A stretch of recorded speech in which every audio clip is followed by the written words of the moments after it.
મિત્રો જય દાદા દ્વારકાથી જય બા ભવાની. કેમ છો બધા? મજામાં ને? હવે પ્રજા અવળું પગલું ક્યારે ભરે છે આપણે મિત્રો એની વાત કરીએ. આના પ્રજા અવળું પગલું ભરવાના મંડાણ ક્યાંથી થાય છે ખબર છે? માના ઉદરમાંથી બાળક બહાર જન્મ લઈ અને શિશુ સ્વરૂપે આવે છે ને,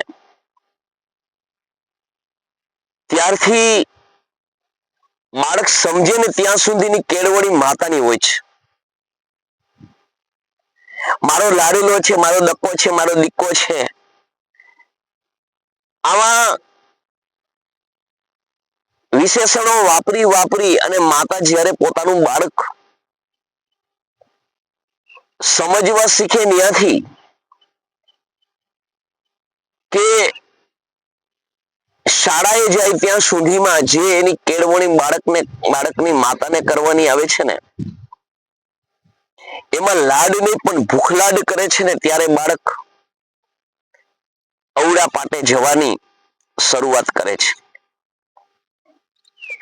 પ્રથમ તો આપણે બાળકને બોલતા શીખવાડીએ છીએ ત્યારે બાળક કાલી ગાલી ભાષામાં બોલે છે.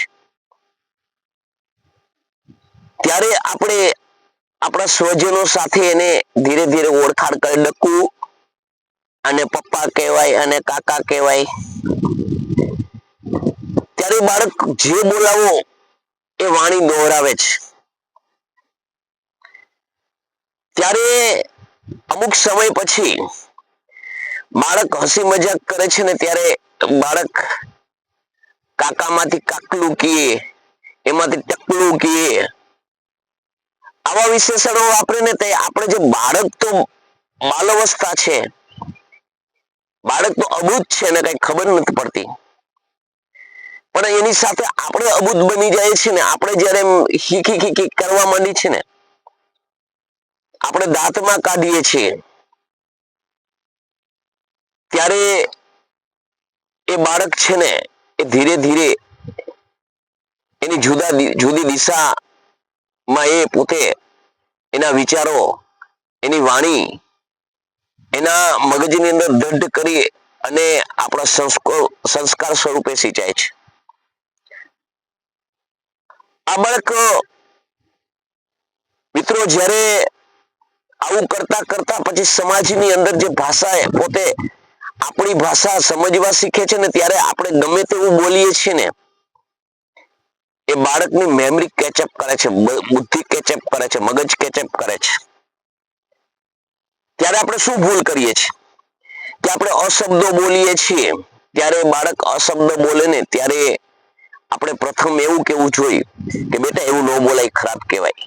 પછી આપણે વિચાર કરવો જોઈએ કે બાળકની હાજરીની અંદર આપણે અશબ્દો બોલીએ, આપણે બાજાબાજી કરીએ, આપણે વળચળ કરીએ, આપણે વડીલોનું માનીએ નહીં, ત્યારે એની જે બાળક જોતું હોય ને, એની બુદ્ધિ એક અનિમેષ નેત્રે તમારી સામે આમ એકદમ ચીવટભરી નજરથી જોતું હોય ને, ત્યારે એનું મગજ કેવું હોય છે ખબર છે? કે ખબર હોય તો પેલા આપણે ટેપ કરતા, અત્યારે કેમ આપણે રેકોર્ડ કરી, એવું મગજ હોય છે. એટલે બાળક તરત બધી વસ્તુ કેચઅપ કરવા માંડે છે.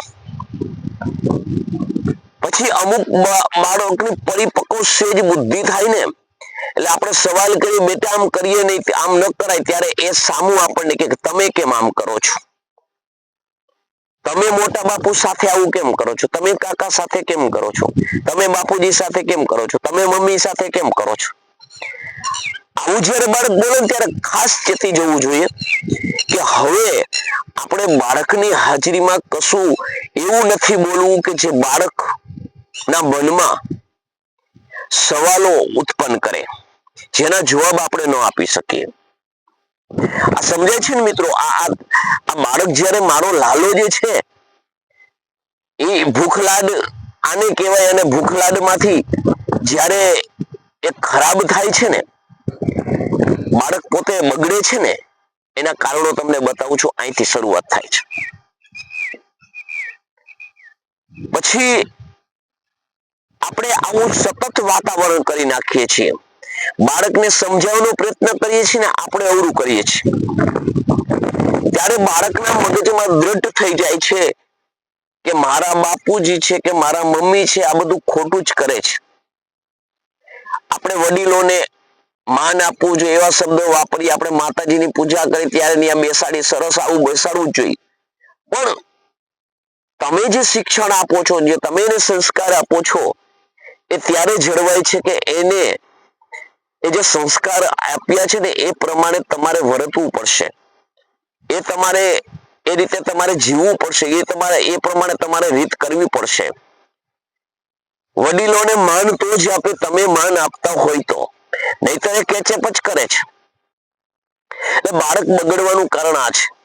બીજા નંબરની અંદર બાળક છે કોઈ પણ જગ્યાએ જાય કોઈકના બાળકને મારે તો આપણે એ બાળકને ખીજાવવાની જગ્યાએ, એને વઢવાની જગ્યાએ આપણે એને પ્રોત્સાહન આપીએ છીએ. આપણે એવું જ્યારે એને કહીએ છીએ કે મારીને આવવાનું પણ માર ખાઈને નહીં આવવાનું. હા ચોક્કસ માર ખાઈને નહીં આવવાનું, પણ મારીને આવવાનું ને એ વાત છે ને ખોટી છે. આપણા બાળકને કોઈ મારે છે ત્યારે આપણે તરત એનું ઉપરાણું લઈ અને સામેના વ્યક્તિ ઉપર જ્યારે તૂટી પડીએ છીએ ને ત્યારે પહેલા આપણા બાળકને શાંતિથી બેસીને રોતું હોય તો છાનું રાખીને સમજાવીને અને વિચારીને પછી કહેવાનું કે બેટા શરૂઆત કેમાંથી થઈ, શા માટે તને માર્યું, એનું કારણ શું હતું, બધી વાત મને કરે. એટલે બાળક નિખાલસ છે, જે હશે ને બધું કહી દેશે, જરાય છુપાવશે નહીં. આ વાતની અંદર મર્મ સમજી અને પછી જો એના ઉપર નિર્ણય લેવામાં આવે ને તો ખરેખર આપણને ખબર પડે, અને એમાં આપણું બાળક નિર્દોષ હોય ને તો વ્યવસ્થિત વાત પેલાને સમજાવવા પડે. અને આપણું બાળક ખોટું હોય તો એને કેવું પડે નહીં બેટા જો આવું કરીશ તો માર ખાવો પડે, આવું ન કરવું જોઈએ. અને આવું બાળકને જ્યારે સમજાવશો ને ત્યારે બાળક છે ને ખોટા રસ્તેથી પાછો વળી જશે. પરંતુ તમે જ્યારે એની ભૂલ હોય અને એનો ઢાક પીછોડો કરો, એને કોઈની તકલીફ દીધી હોય, કોઈને માર્યું હોય કોઈ બીજા બાળકને, ત્યારે તમે એ બાળકને એમ કહો કે ના ના બરોબર જ કર્યું, તો એ બાળક પાછો નથી વળવાનો, એ ખોટા રસ્તા ઉપરથી પાછો નથી વળવાનો, પરંતુ એને વેગ મળવાનો. અને એક દિવસે તમારી જે આવી સમજાવવાની રીતથી એ સંપૂર્ણ રીતે બાળક છે ને એક દિવસ તકલીફમાં મુકાઈ જશે. આવા ગળથુથીની અંદરથી આપણે કહીએ છીએ ને, ગળથુથી એટલે આપણે એનું બાળકનું જન્મથી માંડીને અને સમજણ પરિપક્વ થાય ત્યાં સુધી આપણે શિક્ષકના હાથમાં સોંપીને ત્યાં સુધી આપણે સંપૂર્ણ જવાબદારી જે માણસ તરીકે બનાવવાની, જે શિશુમાંથી કુમાર સ્વરૂપે બનાવવાની જવાબદારી મા બાપની આવે છે, એના પરિવારજનોની આવે છે, એના વડીલોની આવે છે, એના કુટુંબીજનોની આવે છે. પરંતુ જ્યારે આવા જે વસ્તુ કરે બાળક, આવી પરિસ્થિતિ નિર્માણ કરે ને આપણે એને પ્રોત્સાહન આપીએ છીએ ને ત્યારે જ આ તકલીફમાં આપણે મુકાય છે. એટલે મિત્રો હંમેશા માટે યાદ રાખજો કે બાળક ક્યારે બગડે છે, આપણે એની જરૂરિયાત ઉપરાંત વસ્તુ આપણે આપીએ છીએ. બાળકને તમારે સારા રસ્તે લાવવું હોય તો જ્યારે માંગ કોઈ પણ કરે ને તે તરત ન લાવી દેવી જોઈએ. એ માંગ માટે એને સમજાવવું જોઈએ, એ માંગ માટે એને તડપવું જોઈએ, એને તાલાવેલી જાગવી જોઈએ. આવું જ્યારે તમે કરશો ને મિત્રો, ત્યારે એ બાળક જે છે ને એને કરકસર શું હોય, મેળવવામાં તકલીફ શું પડે, કઈ રીતે મળે, આ બધું એને આરોળ શિક્ષણ મળશે. પણ બાળક છે કોઈ પણ વસ્તુ માંગે અને તાત્કાલિક તમે હાજર કરી દો છો ને ત્યારે બાળકને એના માટે શું શું પ્રયત્ન કરવો પડે, શું શું લાવવા માટે વેદના વેઠવી પડે, આનો અહેસાસ નહીં થાય, એનું ઘડતર નહીં થાય. એટલે આવા વિવિધ છે મિત્રો, સમયની મર્યાદા હોય એટલે આપણે ટૂંકાવીએ છીએ. પરંતુ આવી ઝીણવટભરી નાની સમજણ જ્યારે આ ઘડતર છે, આવું ઘડતર ઘરમાંથી થાય ને પછી એ ભણતરના રસ્તે જાય. એટલે ભણતર અને ઘડતર બે જીવનમાં બાળકમાં આવે ને ત્યારે બાળક ન બગડે. તો મિત્રો આ મારો વિડીયો તમને કેવો લાગ્યો કોમેન્ટ કરીને જણાવજો. જય માતાજી, જય દાદા દ્વારકા, જય માં ભવાની.